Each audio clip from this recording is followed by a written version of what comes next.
میرے محترم دوستوں، بزرگ عزیزو، جس طرح نوافل فرائض کا بدل نہیں ہو سکتے، اس طرح گھروں میں فرض نماز کا ادا کرنا جماعت کی نماز کے برابر نہیں ہو سکتا۔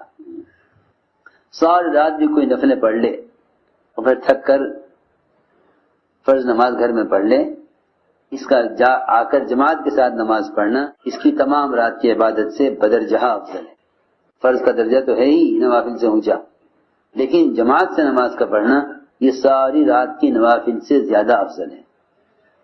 یہ تمام رات کی عبادت سے، تمام رات کی نفل عبادت سے بہت زیادہ افضل ہے۔ کیوں؟ اس لیے کہ مسلمان کو چاہیے کہ نفاق کی خصلتوں اور منافقین کی حرکتوں سے بچیں۔ جتنی بھی نفاق کی علامتیں بیان کی گئی ہیں احادیث میں، وہ مسلمانوں کے لیے بیان کی گئی ہیں، منافقین کے لیے نہیں بیان کی گئی۔ وہ کن کے لیے؟ ایمان والوں کے لیے منافقین کی خصلتوں کو بیان کیا گیا ہے، تاکہ ایمان والے ایسی خصلتوں سے بچیں کہ یہ علامات نفاق میں سے ہے، کہ جماعت کی نماز چھوڑ دی جاوے۔ جو منافقین جو معلوم النفاق تھے،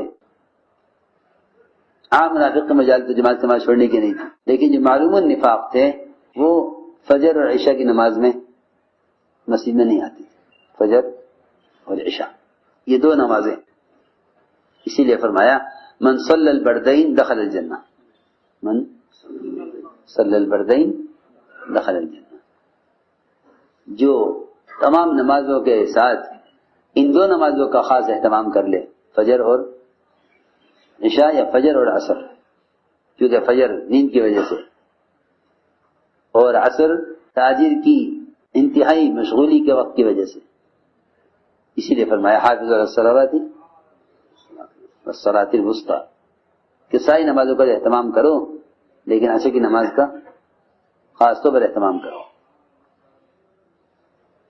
ایک جماعت سے پڑھ لی، ایک گھر میں پڑھ لی، یہ عشاء کی نماز اور فجر کی نماز یہ منافقین مسجد میں اس میں نہیں آتے تھے، یہ منافقین کا معمول ہے، یہ تو باقی نمازوں میں آ جاتے تھے لیکن فجر اور عشاء میں نہیں آتے تھے۔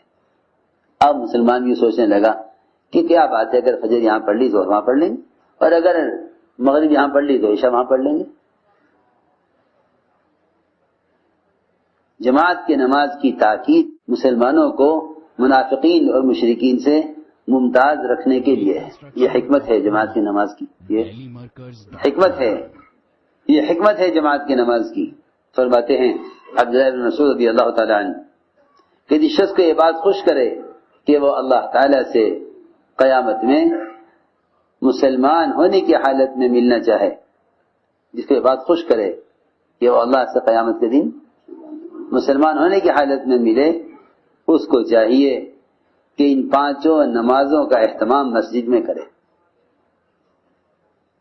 اس میں سنتوں کا استخفاف پیدا ہو رہا ہے، لوگ سنت کا حکم جانتے ہیں، درجہ نہیں جانتے، سنت کا حکم جانتے ہیں، درجہ نہیں جانتے، حالانکہ حکم مستقل چیز ہے، درجہ مستقل چیز ہے۔ سنت کا حکم فرض سے نیچے ہے، لیکن بعض سنتیں ایسی ہیں جو واجب کا درجہ رکھتی ہیں، بعض سنتیں شعائر اسلام میں سے ہیں، داڑھی شعائر اسلام میں سے ہے، سنت ہے واجب کے درجے میں، لوگ اس کی پرواہ، وہ کہتے ہیں سنت ہے فرض میں۔ بس ہم میں صحابہ کرام میں فرق یہی ہے کہ وہ سنت پر عمل کرتے تھے سنت ہونے کی وجہ سے، ہم سنتوں کو چھوڑتے ہیں سنت ہونے کی وجہ سے۔ چھوڑ دو کیونکہ یہ سنت ہے، جی ہاں، سنت چھوڑتے ہیں سنت ہونے کی وجہ سے کہ کیا ضروری ہے، فرض تو ہے نہیں، لہٰذا اس کو صحابہ عمل کرتے تھے سنت پر، سنت ہونے کی وجہ سے، ہم چھوڑتے ہیں سنتوں کو سنت ہونے کی وجہ سے۔ تو یہ فرمایا کہ وہاں آ کر نماز پڑھیں جہاں اذانیں دی جاتی ہیں، یعنی مسجدوں میں، اس لیے کہ اللہ تعالی نے تمہارے نبی صلی اللہ علیہ وسلم کے ذریعے وہ سنتیں ہدایت کے وہ طریقے جاری کیے ہیں اور وہ طریقے مشروع کیے ہیں کہ وہ طریقے ہدایت کے طریقے ہیں۔ اگر تم نے نماز اپنے گھروں میں پڑھ لی، فرض نماز، جیسا کہ فلاں پیچھے رہ جانے والا یعنی منافق اپنے گھر میں نماز پڑھ لیتا ہے تو تم اپنے نبی کی سنت کو چھوڑنے والے ہوگے، اور اگر تم نے اپنے نبی کی سنت کو چھوڑ دیا تم گمراہ ہو جاؤ گے۔ اور جو آدمی اچھی طرح سے وضو کرے، خوب پاکی حاصل کرے اور پھر مسیح کی طرف چل کر جائے، اللہ تعالی ہر قدم پر اس کے لیے نیکیاں لکھ دیتے ہیں، ہر قدم پر اس کے درجے کو بلند فرماتے ہیں، ہر قدم پر اس کے گناہ معاف فرماتے ہیں۔ بلکہ اگر مسجد میں آ رہا ہو تعلیم میں شرکت کرنے کے لیے یا تعلیم کرانے کے لیے، کیونکہ صرف مسجد کے زمانے میں مسجد کا عمل صرف نماز رہ گیا ہے، اس لیے لوگ سمجھتے ہیں کہ صرف نماز کے لیے مسجد میں آنا ہے، حالانکہ مسجد کے جتنے بھی اعمال ہیں ہر عمل کی مستقل فضیلت ہے۔ اگر مسجد میں تعلیم یا تعلم کے لیے آ رہا ہے تو تعلیم اور تعلم کے سیکھنے کے لیے یا سکھلانے کے لیے آ رہا ہے تو اس مسجد میں آنے والے کو ایک کامل حج کا ثواب ملے گا۔ مسجد میں آنے پر ایک کامل حج کا ثواب، معلم بن کر آئے یا متعلم بن کر آئے، تعلیم میں شرکت کے لیے آئے یا تعلیم کرانے کے لیے آئے۔ اور یہ فرمایا کہ خدا کہ ہم نے تو اپنا وہ زمانہ دیکھا ہے کہ جماعت کی نماز سے ایک معلوم النفاق آدمی ہی پیچھے رہ جاتا ہوگا، ورنہ عام منافق کے مجال جماعت کی نماز چھوڑنے کی نہیں تھی۔ یہاں تک اہتمام ہوتا تھا جماعت کی نماز کا کہ بیمار آدمی کو دو آدمیوں کے سہارے سے اٹھا کر لایا جاتا تھا، لا کے اس کو صف میں کھڑا کر دیا جاتا تھا۔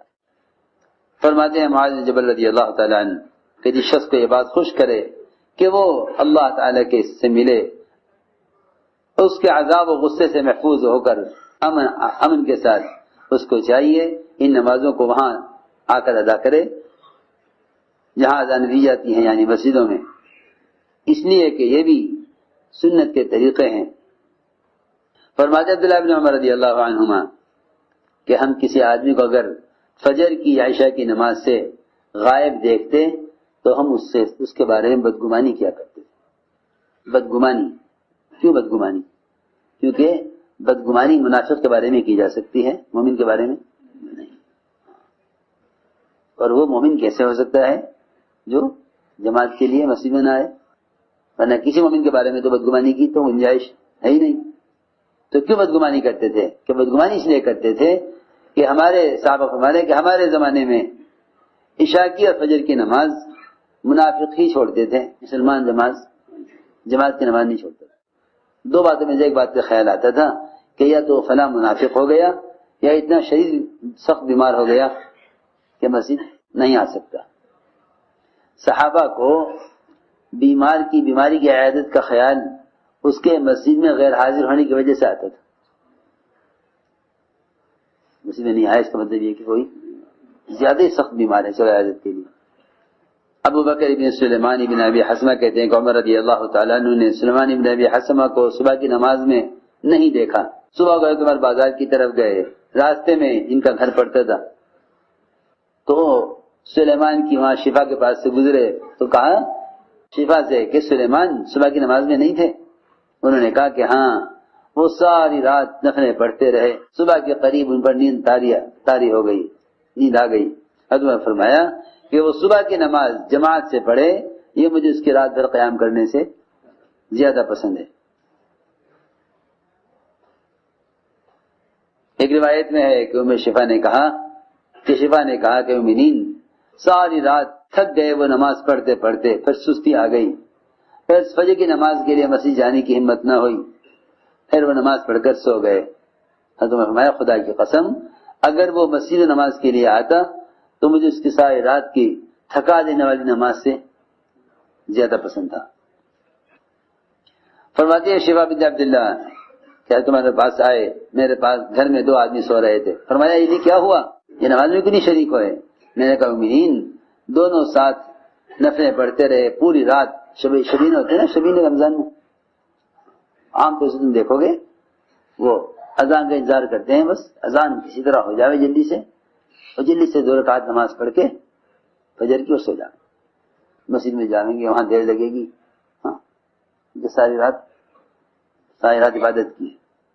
یہ رمضان میں عام طور سے لوگ یہ کرتے ہیں، رمضان میں لوگ عام طور سے کرتے ہیں، حفاظ کرام تو خاص طور سے، جی ہاں حفاظ کرام یہ کرتے ہیں رات بھر عبادت کی اور فجر کی نماز گھر میں پڑھ کے ام درداء فرماتی ہیں کہ ابو درداء رضی اللہ تعالیٰ عنہ آئے غصے میں بھرے ہوئے. میں نے کہا کیا بات ہے، کیوں اتنا غصہ آ رہا؟ فرمانے لگے خدا کی قسم ہم تو محمد صلی اللہ علیہ وسلم کے زمانے میں دین کے لیے اس سے زیادہ اہم چیز کوئی نہیں سمجھتے تھے کہ سب نماز باجماعت ادا کرتے تھے، کہ سب سے اہم کام یہ تھا آپ کے زمانے میں کہ نماز باجماعت ہوتی تھی. فرماتے ہیں نافع عبداللہ بن عمر رضی اللہ عنہ اگر کسی علت یا کسی مجبوری یا کسی عذر کی وجہ سے ان کی عشاء کی نماز جماعت سے چھوٹ جاتی تو وہ اس کی تلافی میں فجر تک کی اذان تک نفلیں پڑھتے رہتے، ٹھیک ہے، نماز تک ساری رات نفلیں پڑھتے رہتے عشاء کی نماز جماعت چھوٹ جانے کی وجہ سے. عنبس ابن اظہر کہتے ہیں کہ حارث ابن حسان کی شادی ہوئی اور یہ صحابی ہیں. زمانہ جاہلیت کا دستور یہ تھا کہ جب مرد کی شادی ہو جاتی تو وہ کئی دن تک گھر کے اندر چھپ کر بیٹھا رہتا تھا. ہاں، زمانہ جاہلیت کا دستور تھا عورتوں کی طرح گھر کے اندر چھپ کر بیٹھا رہتا تھا. چنانچہ ان کی شادی ہوئی، رات کو دلہن آئی گھر میں اور صبح یہ فجر کی نماز کے لیے نکلنے لگے، مسجد جانے لگے. ان سے کہا کہ کہاں جا رہے آپ کی شادی ہوئی؟